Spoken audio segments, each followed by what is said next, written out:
El sexo entre humanos tiene más de 2 millones de años, pero ¿ha sido siempre igual? Las primeras referencias escritas proceden de una época en que las relaciones sexuales ya estaban estereotipadas. El matrimonio y los tabúes sexuales, así como las estrictas penalizaciones por transgredirlos, estaban firmemente implantados. Pero ¿cuándo sintieron los humanos por primera vez la necesidad de imponer unas normas?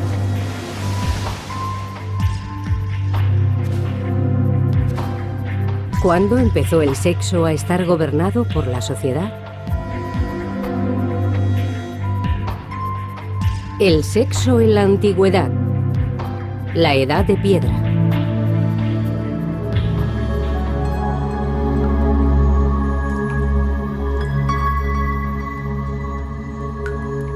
En este programa seguiremos el progreso del Homo sapiens desde su aparición hasta los primeros asentamientos e intentaremos averiguar cómo fue evolucionando la sexualidad humana.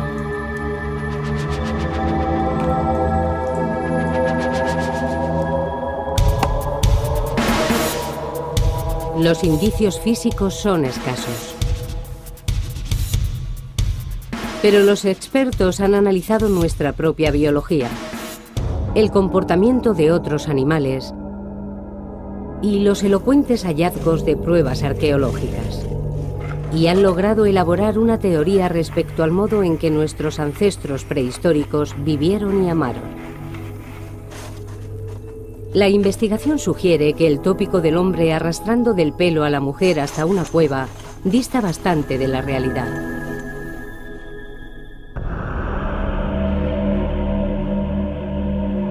Hace 26.000 años, 10.000 años después de la muerte del último Neandertal, un reducido grupo de humanos primigenios ejecutó un extraño ritual. En las profundidades de la Europa de la Edad de Hielo, en lo que ahora es la República Checa, 3 jóvenes fueron enterrados juntos en la misma tumba. Este triple enterramiento es un misterio y también una clave para entender los orígenes de la sexualidad humana.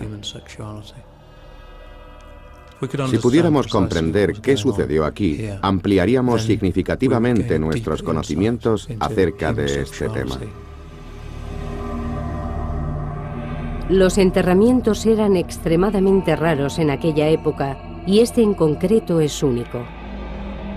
Uno de los cuerpos aparece con una estaca clavada en los genitales y otro con un cuchillo apuntando hacia esa misma parte del cuerpo.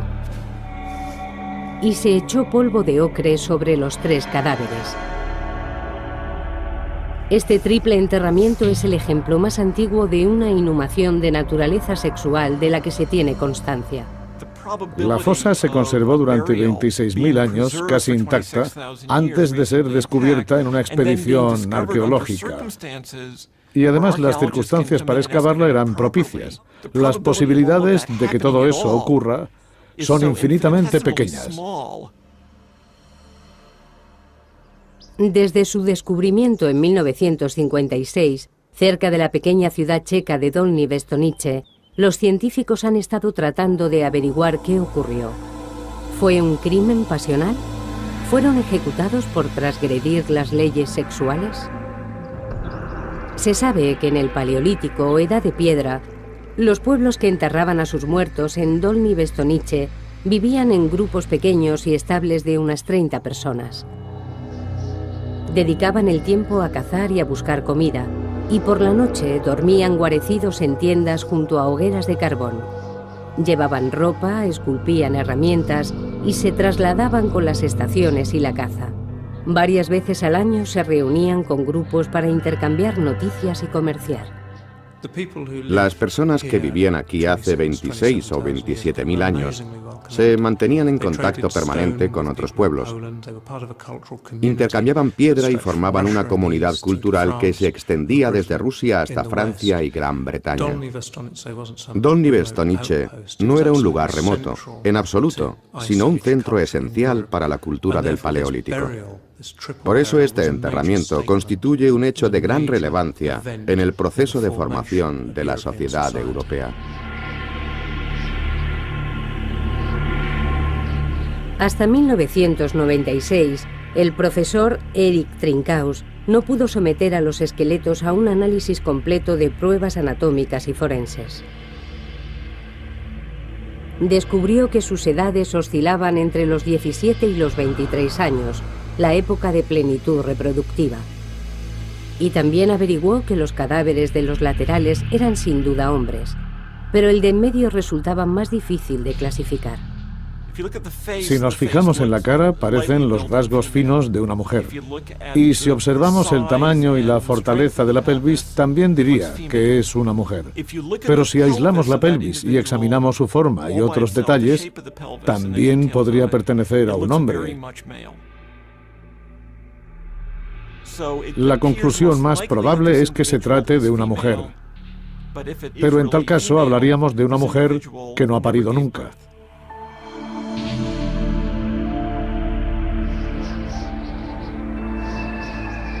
Las pruebas demostraron que habían muerto repentinamente y fueron enterrados pocas horas después, antes de que el rigor mortis apareciera en sus rostros. La importancia concedida a los órganos genitales apunta a que fueron ejecutados por motivos sexuales. Estos 3 jóvenes murieron juntos y fueron enterrados juntos. Seguramente también los mataron juntos. Puede que los envenenaran porque la sociedad no pudiese tolerar su conducta. Quizá actuaron de un modo depravado para esa época. Pero ¿qué horrible acto pudieron cometer?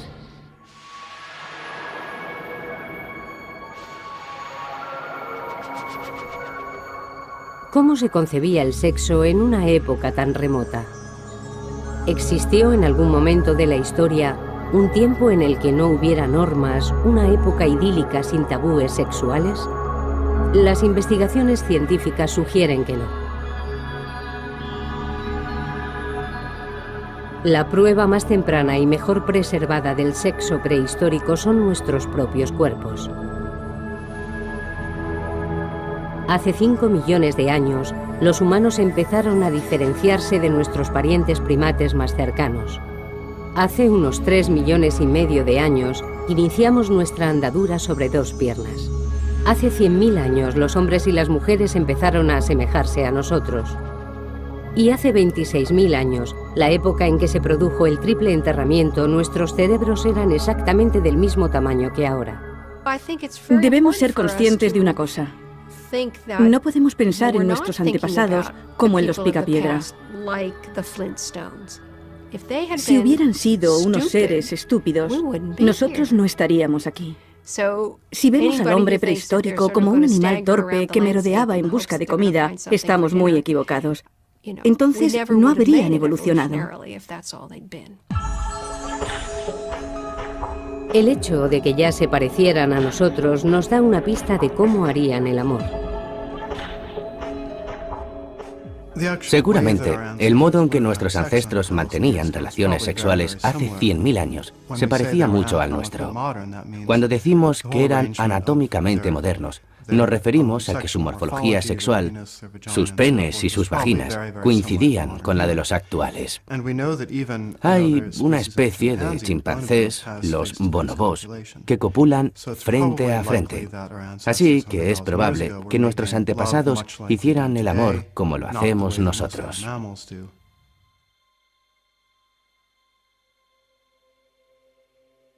Sin embargo, las mayores similitudes se han encontrado en el interior de nuestros cuerpos. Igual que muchos otros mamíferos, los humanos producimos una hormona especial durante la actividad sexual, la oxitocina. Esta hormona induce sentimientos de unión romántica que vinculan a las parejas. La oxitocina lleva cientos de miles de años afectando a nuestras emociones. Hemos experimentado adaptaciones para crear vínculos duraderos. Las hormonas, como la oxitocina, inundan nuestro organismo cuando hacemos el amor. Y nos acurrucamos junto a nuestra pareja y nos sentimos cómodos y protegidos. Hemos desarrollado la capacidad de compromiso y unión romántica. Puede que las mujeres y los hombres prehistóricos se enamoraran y formaran parejas, ¿Pero eran fieles? Los científicos creen que no, y la prueba está en los testículos. Los testículos humanos son muy grandes en comparación con los del resto de los primates. Tenían que producir mucho esperma para poder competir, porque las mujeres copulaban con más de un hombre en el ciclo menstrual. Y el esperma de un hombre tenía que competir con el de otros hombres para fertilizar un óvulo determinado. Así es como se origina la competencia entre esperma, inducida únicamente por la promiscuidad de las mujeres.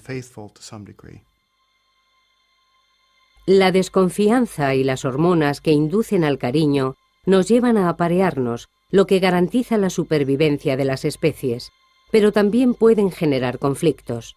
Los celos y la rivalidad sexual están presentes en muchas poblaciones animales, no solo en los humanos. Pero desde el principio de los tiempos, los humanos han sabido que la promiscuidad no era conveniente. Cuando pensamos en las relaciones durante la prehistoria, debemos pensar en una mujer y un hombre que vivirían juntos y cuya unión estaría reconocida por el resto de la tribu. Y todos sabían que no debían interferir en ese vínculo, aunque para eso todos en el clan debían compartir la misma idea respecto a las relaciones sexuales. Pero además de las pruebas biológicas sobre la sexualidad prehistórica, también contamos con pruebas culturales. Curiosamente, data de la misma época que el triple enterramiento.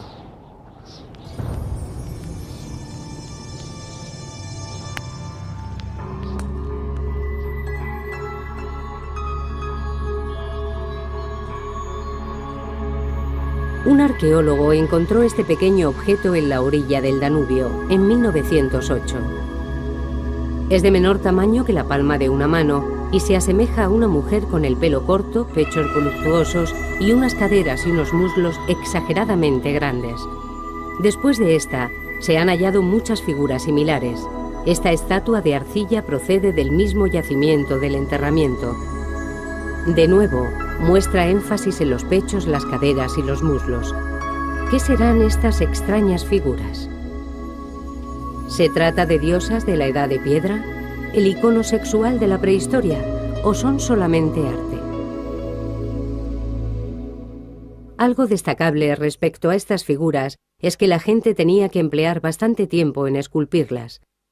De esto se deduce que ya no dedicaban todo su esfuerzo a la supervivencia. Los expertos creen que las mujeres, igual que los hombres, saldrían a buscar alimento. La idea popular de que el hombre consigue la comida y provee a la mujer no tiene mucha lógica. Ese estereotipo carece de sentido. Sobrevivían de la caza y la pesca y ocasionalmente recogiendo bayas y frutos secos. Y también habría miembros del clan que se quedaban en el poblado cuidando de los niños o de los enfermos. Pero cuando se trataba de cazar, todos colaboraban por igual. Parece que en la prehistoria existía mucha más igualdad sexual. De hecho, las mujeres eran perfectamente capaces de alimentarse, de alimentar a sus hijos, de protegerse.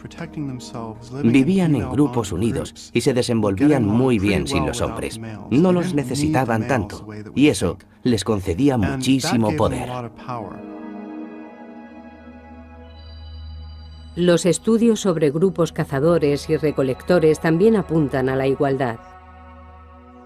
En las sociedades recolectoras se da un nivel de igualitarismo razonable. Si alguien no estaba conforme con la organización de las tareas, siempre podía optar por irse, buscar otra tierra cerca del agua o de otros pastos y vivir felizmente allí. En la prehistoria, la voz de los hombres tenía el mismo peso que la de las mujeres. Era un mundo en el que imperaba la igualdad social y sexual. Sin embargo, dicha igualdad no se refleja en el arte del periodo prehistórico. Actualmente tenemos constancia de 200 de estas figurillas. Las hay de muchos tipos y materiales. Algunas, como esta, están hechas de piedra caliza. Y hay otras esculpidas en marfil de hace 20 y 30 mil años. Han sido encontradas desde Rusia hasta Francia, pero puede que solo estemos ante la punta del iceberg. Seguramente haya por descubrir muchas decenas de miles de estas figuritas más.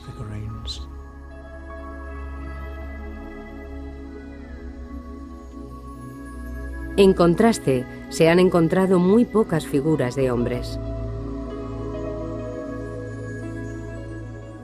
Una de las primeras figuras masculinas, y sabemos a ciencia cierta que es un hombre porque posee pene, tiene un agujero en el torso que le atraviesa hasta la columna vertebral y presenta otro agujero en la cabeza.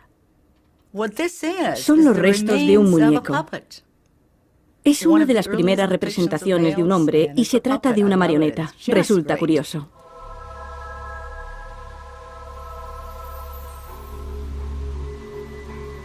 El descubrimiento de las primeras figuras suscitó toda clase de teorías.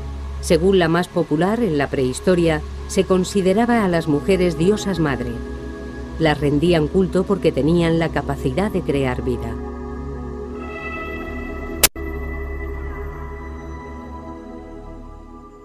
El milagro en el cuerpo de la mujer era obvio. No le pasaba lo mismo al hombre. La fuerza de la vida no existía, o no era tan evidente en el cuerpo del hombre. Veían los genitales colgantes, pero no establecían relación directa entre ellos y el proceso de nacimiento, muerte y renacimiento. Y la gente de la Edad de Piedra sentía la necesidad de poseer un símbolo tangible al que venerar. Eso podría haberlos llevado a imaginarlo con forma de mujer.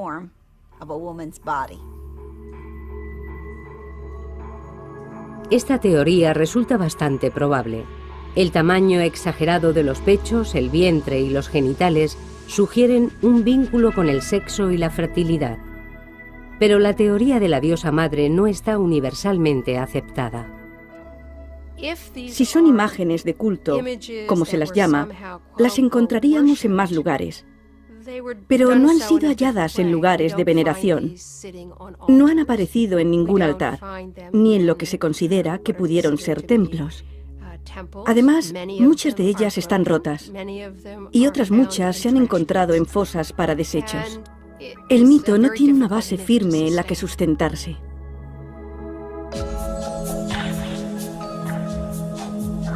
Esas dudas han conducido a otra teoría.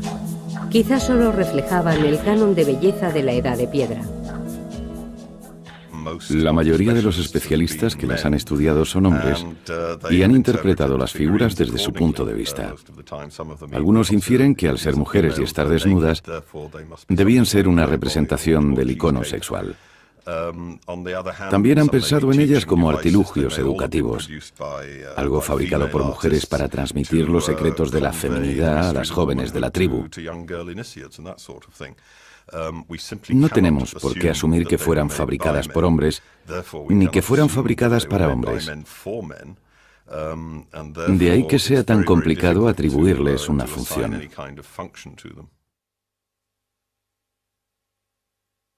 Tal vez no sean diosas madre ni iconos sexuales, pero sin duda lo que no muestran constituye una pista tan elocuente como lo que muestran. Se ve que prestaron mucha atención al detalle en los atributos sexuales. La vulva, el pecho. Se diferencian perfectamente los labios e incluso muestran una hendidura que señala la posición del clítoris. En cambio, carecen completamente de rostro. Quizás hace 25.000 años asistimos por primera vez a la creación de la categoría sexual. En este momento se empieza a ver a las mujeres como categoría sexual, no como personas individuales sexuadas, y tampoco como representación de un individuo que era amado por sí mismo y por sus virtudes. Eran simplemente un objeto de deseo, algo sin voluntad propia, algo que se podía poseer y con lo que se podía comerciar, algo sin rostro. Si Taylor tiene razón, las Venus indicarían que por primera vez la función sexual de las mujeres tiene prioridad sobre su función como individuos. Y este concepto esencial ha sido reflejado en más representaciones, como los grabados en las paredes de las cuevas durante ese mismo periodo. Cuando a principios del siglo XX los arqueólogos encontraron estas figuras, no dudaron en identificarlas como vulvas femeninas. Les han dado nombres extraños, como vulvas estilizadas, vulvas esquemáticas, vulvas inacabadas, incompletas y muchas otras denominaciones. Incluso se llegó a interpretar una única línea grabada en la pared como la hendidura aislada de una vulva. Todo esto nos dice mucho más de los intérpretes que de las personas que esculpieron las figuras. Los problemas que vemos en la prehistoria son los que nosotros mismos proyectamos, porque pensamos que siempre ha sido igual. Estamos aplicando la perspectiva del presente al pasado. Pero a pesar de las dificultades para interpretar los artilugios antiguos, los expertos creen que hace unos 25.000 años se produjo un cambio en la historia humana, y a partir de entonces se vio a la mujer como un objeto y no como a una igual. ¿Pero por qué sucedió? La pista más clara la aporta Dolní Věstonice, el lugar donde se llevó a cabo el triple enterramiento.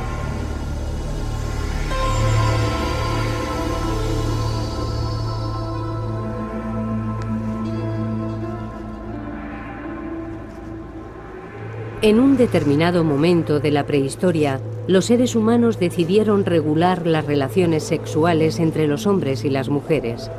¿Pero por qué tuvieron esa necesidad?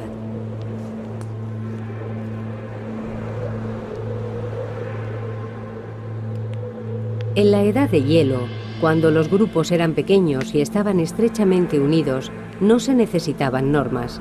Pero cuando las tribus empezaron a mezclarse, todo se complicó. Recordemos que estos pueblos están muy diseminados por el territorio. Quizá estemos hablando de una densidad de población de una persona por cada 1000 kilómetros cuadrados. Esa sería más o menos la media. Las posibilidades de que un hombre encontrara a una mujer de su misma edad y disposición eran muy escasas. Por eso, cuando se juntaban dos grupos, aprovechaban la oportunidad de relacionarse. Esas relaciones sociales eran clave a la hora de encontrar miembros del sexo opuesto a los que poder unirse. La colina en la que se realizó el triple enterramiento era uno de los puntos de encuentro más populares de Europa. Las tribus se congregaban aquí y, aunque tenían hábitos y dialectos diferentes, se reunían para hablar, comerciar y conocerse. Dolní Věstonice es básicamente la colina que domina el valle. Por eso eran una referencia para todos los pueblos circundantes. Era el lugar al que acudían cada año desde hacía siglos. Podríamos compararlo con un exuberante oasis en medio de una zona desierta, y a la gente le gustaba visitarlo.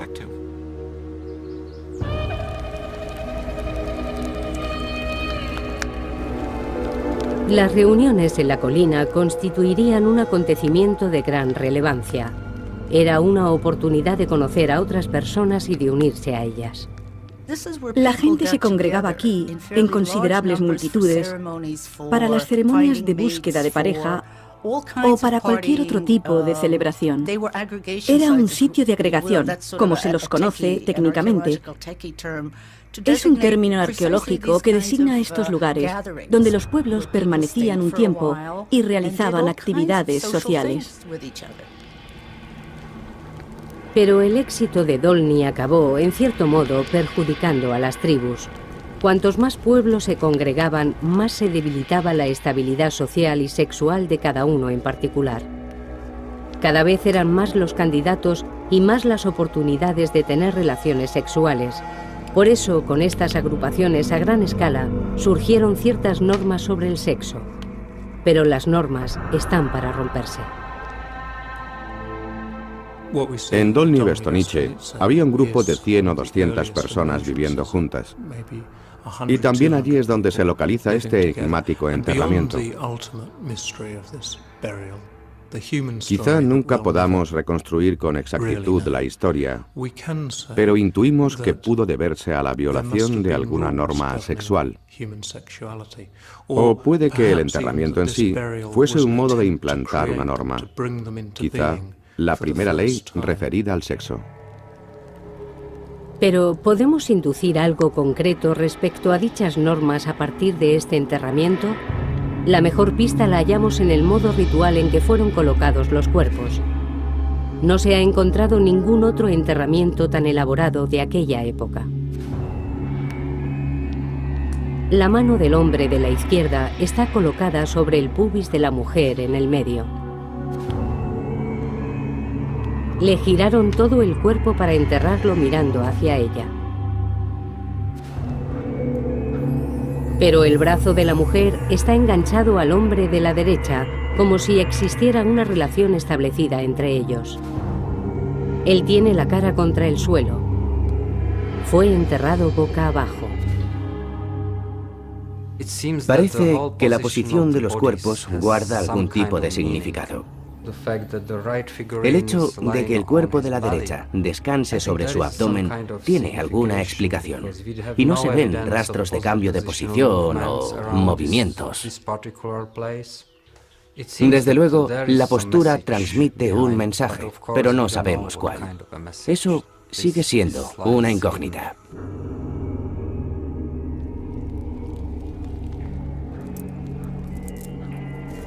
En torno al cuerpo de la izquierda vemos algunas conchas como elemento decorativo y también le clavaron una estaca de madera en los genitales. Echaron ocre rojo sobre las tres cabezas, un polvo de óxido de hierro. Se utilizó en las tumbas y en las pinturas de las cuevas durante toda la Edad de Piedra. En este caso parece aludir a algo sexual. También la zona púbica de la mujer está cubierta con este polvo.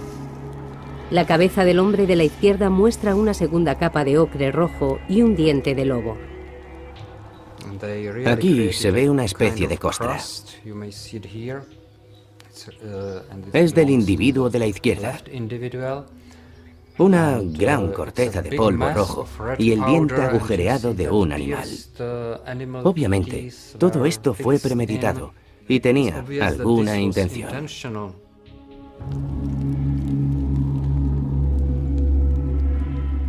Y por último, para dejar aún más claro el mensaje, hay un cuchillo de sílex que apunta directamente a la vagina de la mujer. Aislado, cualquiera de estos detalles podría atribuirse a la casualidad, pero todos a la vez indican cierta deliberación.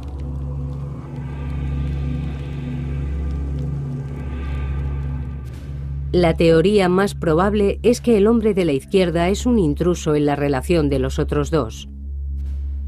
Quizás se tratase de un violador o de un amante. En todo caso, este hallazgo sugiere que las parejas eran reconocidas socialmente. Si una mujer era infiel o si otro hombre intentaba romper esa unión, eran asesinados y posteriormente mutilados. Después se hacía un enterramiento ritual. Este triple enterramiento es el presagio de lo que ocurrirá en el futuro. La evolución de la sociedad hace que el individuo como tal vaya perdiendo terreno. Esta tumba debe completarse como una obra de teatro que pretendía aleccionar a la gente. Si esa es la verdadera interpretación del enterramiento, parece que la vida sexual de nuestros ancestros no se regía por la procreación, pero tampoco era un ideal de libertad sexual. Antes de los primeros asentamientos y de la existencia de las primeras ciudades, ya se implantaban normas y castigos para los transgresores, y a medida que crecían las comunidades, las normas se hicieron cada vez más necesarias.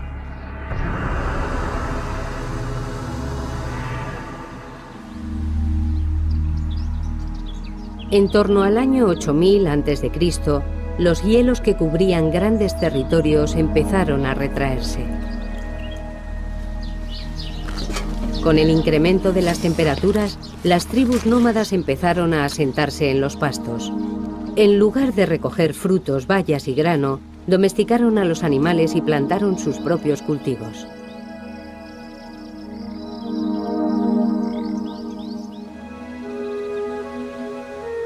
Esto es Çatalhöyük, en la actual Turquía. Fue la primera ciudad del mundo. El efecto que este lugar produjo en la vida sexual del ser humano se ha prolongado hasta nuestros días. En esta ciudad, construida sobre el lecho de un antiguo lago y atravesada por 2 ríos, vivían cerca de 10.000 personas. Una pintura de este territorio representa el primer mapa de la historia de la humanidad. Muestra Çatalhöyük a los pies de un volcán. Los grupos de casas estaban tan próximos que de pronto todo el mundo tenía vecinos. Ahora puede ser difícil de imaginar porque todos vivimos en ciudades y llevamos vidas muy organizadas, pero creo que aquel fue uno de los momentos más importantes del desarrollo humano. Las generaciones sucesoras fueron construyendo sus casas encima de las anteriores, dejando a su paso estratos de ruinas de 20 metros de profundidad. Aquí estamos pisando casas neolíticas. Sí, es un túmulo. Höyük en turco. Es una pila de varias generaciones de casas de adobe y sus desechos. Se formó después de un largo periodo de tiempo. Estos primeros agricultores vivieron aquí más de 700 años y después abandonaron el lugar. Podría decirse que en Çatalhöyük regían normas sobre el sexo y la reproducción diferentes a la de los cazadores-recolectores. Creo que en la práctica debía de haber diferencias considerables. Las excavaciones empezaron hace 25 años y solo se ha desenterrado la 1/4 parte del yacimiento. Esta es una de las casas excavadas. Es fantástica. Extraordinaria. Todavía se aprecia la escayola blanca en la pared. Los sucesivos ocupantes renovaban las capas de escayola de temporada en temporada. Las excavaciones de Turquía revelan la gran influencia de la vida sedentaria en el ser humano. Es magnífico. No creo que la gente mantuviera relaciones sexuales en los refugios que construían anteriormente. Además, los cazadores-recolectores vivían en pequeñas comunidades de 30 personas y se conocían todos personalmente. Sin embargo, aquí tenemos una ciudad de 3.000 individuos, llena de espacios privados y sin ventanas. Solo hay esta pequeña abertura en el techo. Da la sensación de que es un lugar privado y no privado a la vez. Está escondido pero no aislado. Está rodeado del resto de habitáculos de la ciudad. Y podían verte fácilmente desde el techo o desde la puerta. Aquí lo hacían todo. Cocinaban, dormían, mantenían relaciones sexuales y hasta enterraban a sus muertos.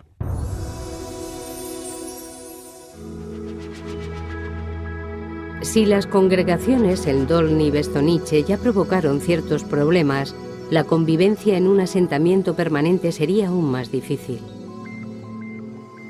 Surgirían muchos conflictos, y además la basura, los excrementos y la suciedad se acumularían.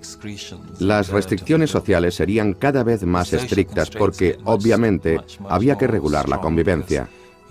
De lo contrario, este modo de vida no se habría perturbado. La cuestión es, ¿por qué surgían los conflictos?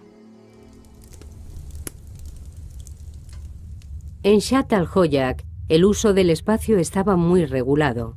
Había lugares separados para los vivos y para los muertos, para los adultos y para los niños, para los hombres y para las mujeres. El interior de las casas estaba específicamente dividido, lo cual sugiere normas muy complejas. Normas que surgen en el plano de las grandes ciudades y que debían de ser muy estrictas. Dictaban lo que se podía hacer en la ciudad como conjunto y también lo que estaba permitido en el ámbito privado. El arte de Çatalhöyük transmite mensajes muy claros. En las paredes de escayola se esculpieron cabezas de toros y carneros. Por las noches sus cuernos resplandecían a la luz del fuego. Desde arriba los observaban terribles criaturas de afilados colmillos. Un grabado muestra a una mujer con las piernas abiertas y un pene apuntando a su vagina. Hay también un grabado de una mujer desnuda sentada entre dos leopardos. Algunos arqueólogos lo interpretan como un símbolo de la fertilidad, otros como la representación del poder de la sexualidad femenina. Y esta es una de las piezas más enigmáticas: dos pechos con sendos picos de buitre a modo de pezones. No obstante, puede que estas imágenes fueran el último vestigio de la igualdad y el poder de la mujer. En la transición desde la vida nómada a la vida en las ciudades, se observa un cambio en el papel de la mujer. Eran iguales a los hombres y pasaron a ser sus posesiones.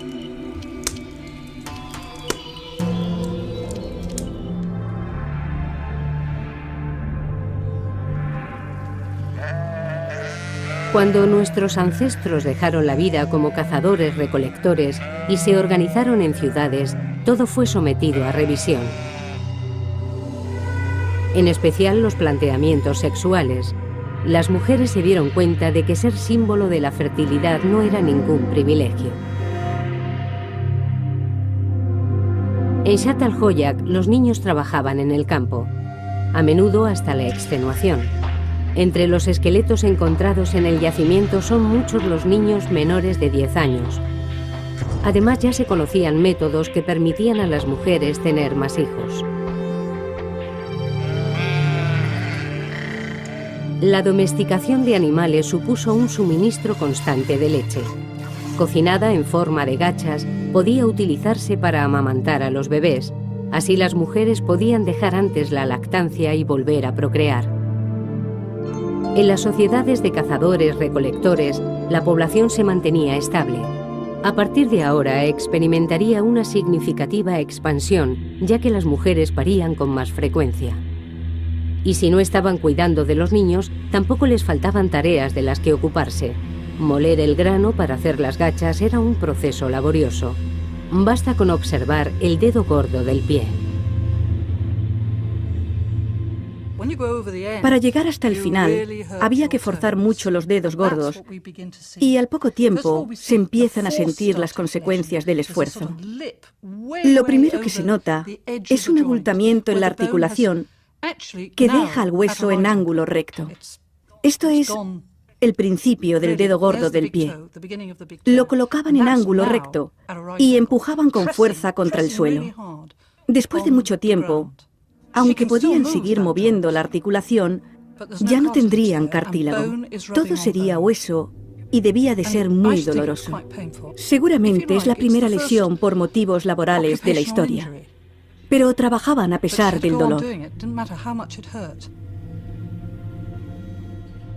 ¿Sufrían los hombres alguna lesión a causa del trabajo? Bueno, se observa una hendidura en la rótula, en la parte donde el hueso empuja contra la rótula. Eso nos indica que pasaban mucho tiempo agachados, descansando tranquilamente después de la jornada laboral. Y esa hendidura no aparece en las mujeres.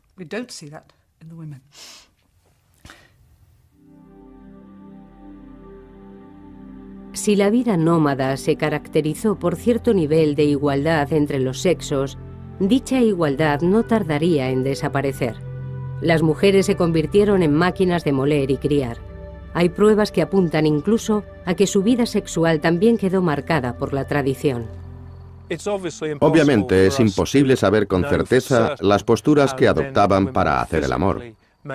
Pero aquí en Zhat al-Hoyak se generalizó un mismo tipo de arquitectura, un mismo tipo de decoración, un mismo tipo de dieta, y por lo tanto es probable que también se generalizaran las posturas sexuales.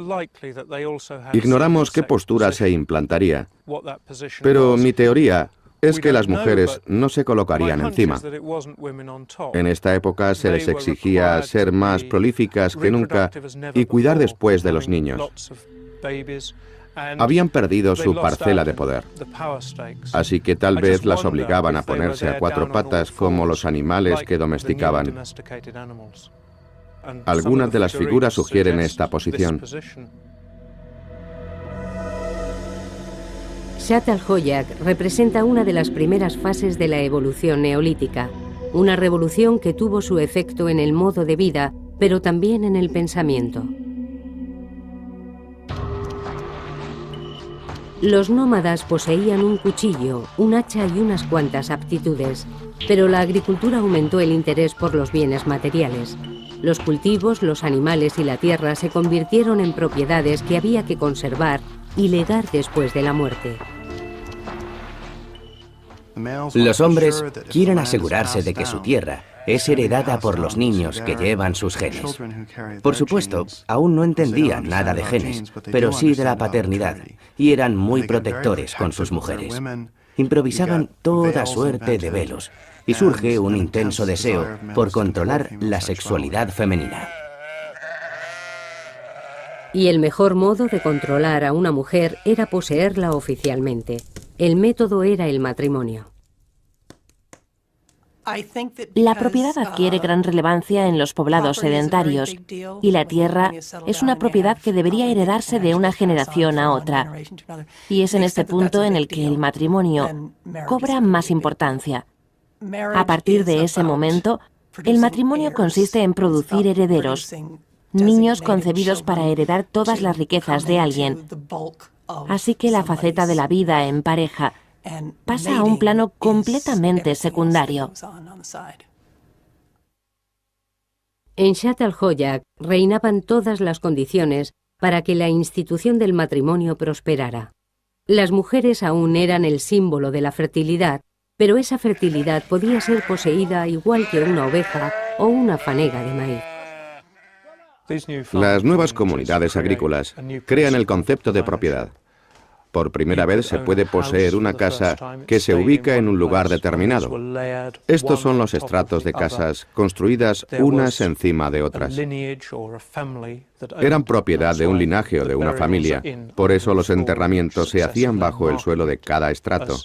Así marcaban la propiedad. Pertenecía a las personas que vivían en ella.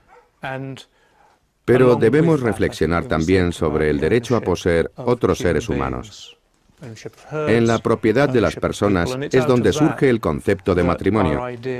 Los orígenes del matrimonio no tienen nada que ver ni con el amor ni con los sentimientos. Tampoco tienen que ver con la libre asociación ni con las emociones, sino con el control de la reproducción y, en último término, de la sociedad. La posesión de las mujeres era clave para dominar la comunidad.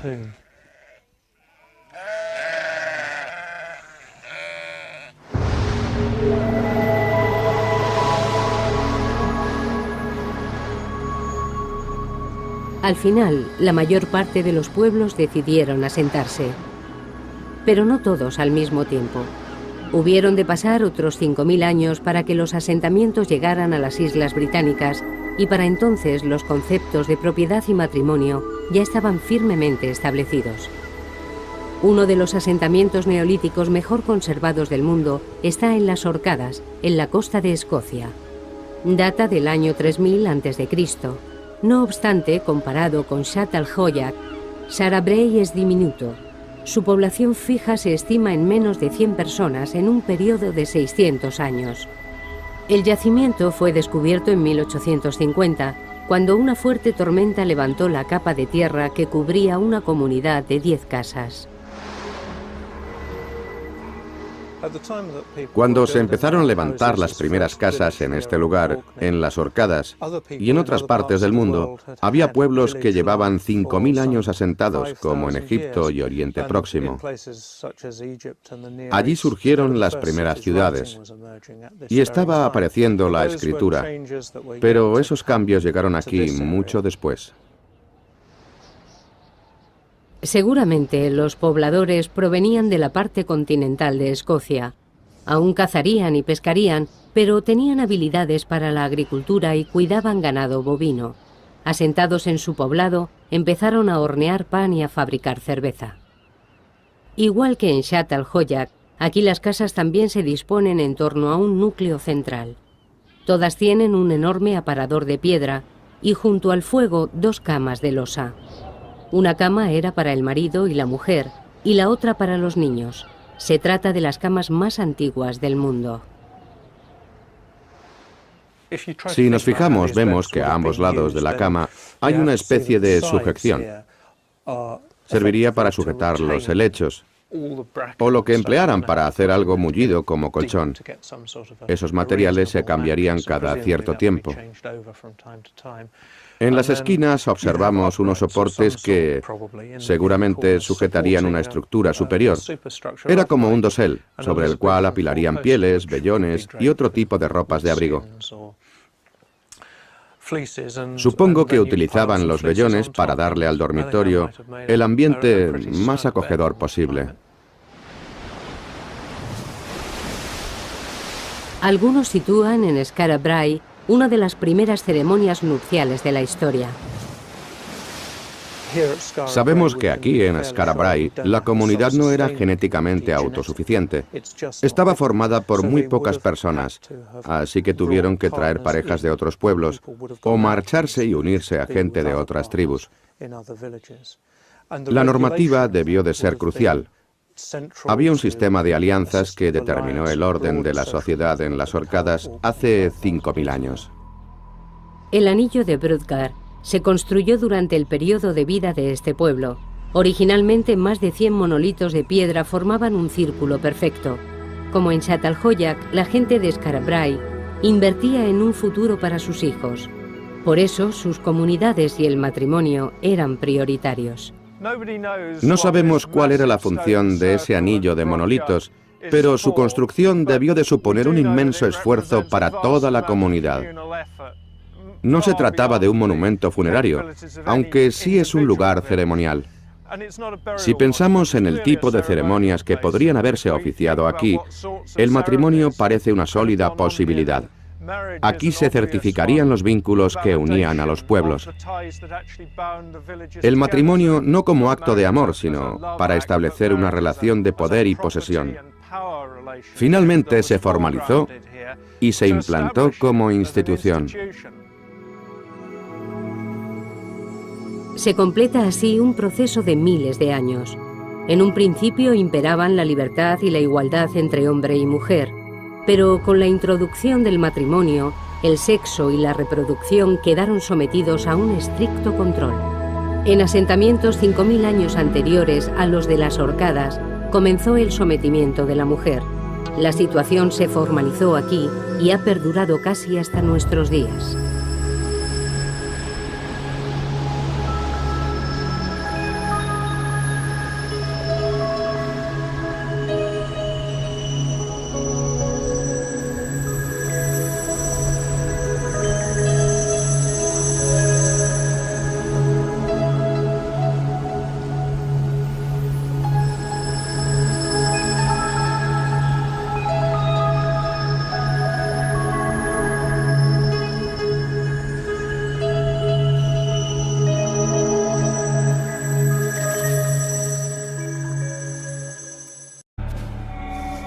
Y se echó polvo de ocre sobre los 3 cadáveres. Este triple enterramiento es el ejemplo más antiguo de una inhumación de naturaleza sexual de la que se tiene constancia. La fosa se conservó durante 26.000 años, casi intacta, antes de ser descubierta en una expedición arqueológica. Y además las circunstancias para excavarla eran propicias. Las posibilidades de que todo eso ocurra son infinitamente pequeñas. Desde su descubrimiento en 1956, cerca de la pequeña ciudad checa de Dolní Věstonice, los científicos han estado tratando de averiguar qué ocurrió.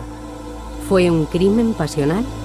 ¿Fueron ejecutados por transgredir las leyes sexuales?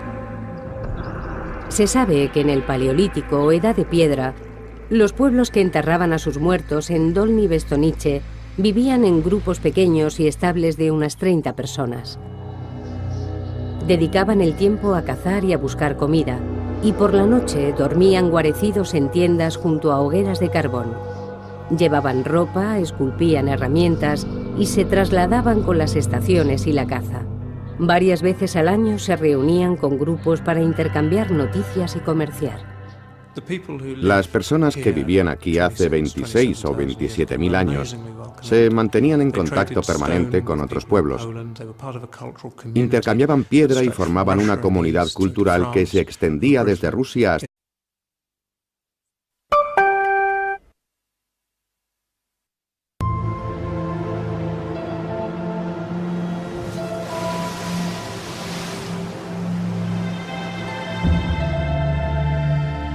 El sexo entre humanos tiene más de 2 millones de años, pero ¿ha sido siempre igual? Las primeras referencias escritas proceden de una época en que las relaciones sexuales ya estaban estereotipadas.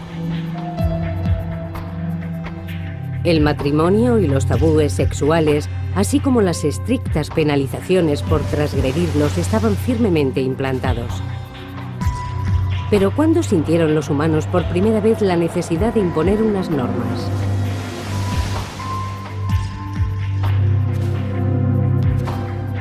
¿Cuándo empezó el sexo a estar gobernado por la sociedad? El sexo en la antigüedad. La edad de piedra.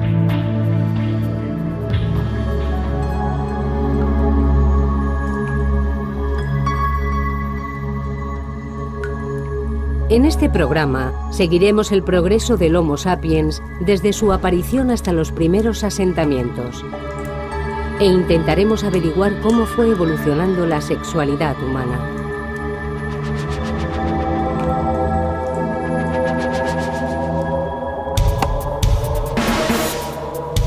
Los indicios genitales apunta a que fueron ejecutados por motivos sexuales.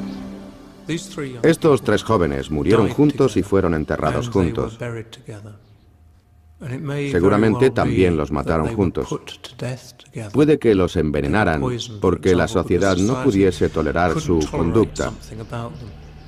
Quizá actuaron de un modo depravado para esa época. Pero ¿qué horrible acto pudieron cometer?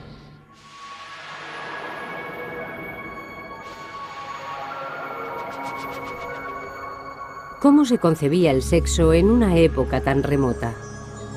¿Existió en algún momento de la historia un tiempo en el que no hubiera normas, una época idílica sin tabúes sexuales? Las investigaciones científicas sugieren que no. La prueba más temprana y mejor preservada del sexo prehistórico son nuestros propios cuerpos. Hace 5 millones de años, los humanos empezaron a diferenciarse de nuestros parientes primates más cercanos.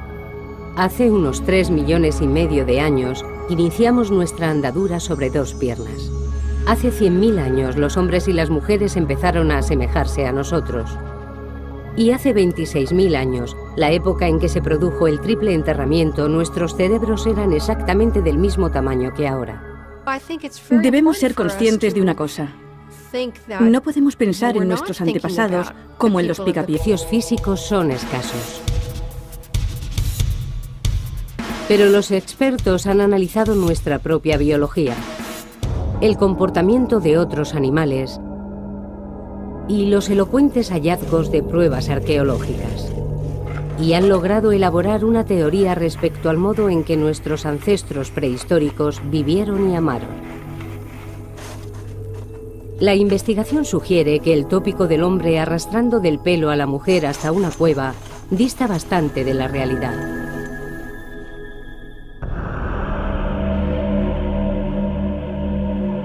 Hace 26.000 años, 10.000 años después de la muerte del último Neandertal, un reducido grupo de humanos primigenios ejecutó un extraño ritual.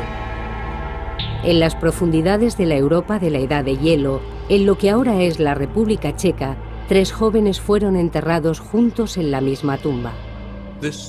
Este triple enterramiento es un misterio y también una clave para entender los orígenes de la sexualidad humana. Si pudiéramos comprender qué sucedió aquí, ampliaríamos significativamente nuestros conocimientos acerca de este tema. Los enterramientos eran extremadamente raros en aquella época y este en concreto es único. Uno de los cuerpos aparece con una estaca clavada en los genitales y otro con un cuchillo apuntando hacia esa misma parte del cuerpo. Francia y Gran Bretaña. Dolní ve Stonice no era un lugar remoto, en absoluto, sino un centro esencial para la cultura del Paleolítico. Por eso este enterramiento constituye un hecho de gran relevancia en el proceso de formación de la sociedad europea. Hasta 1996, el profesor Erik Trinkaus no pudo someter a los esqueletos a un análisis completo de pruebas anatómicas y forenses. Descubrió que sus edades oscilaban entre los 17 y los 23 años, la época de plenitud reproductiva. Y también averiguó que los cadáveres de los laterales eran sin duda hombres, pero el de en medio resultaba más difícil de clasificar. Si nos fijamos en la cara, parecen los rasgos finos de una mujer. Y si observamos el tamaño y la fortaleza de la pelvis, también diría que es una mujer. Pero si aislamos la pelvis y examinamos su forma y otros detalles, también podría pertenecer a un hombre. La conclusión más probable es que se trate de una mujer. Pero en tal caso hablaríamos de una mujer que no ha parido nunca.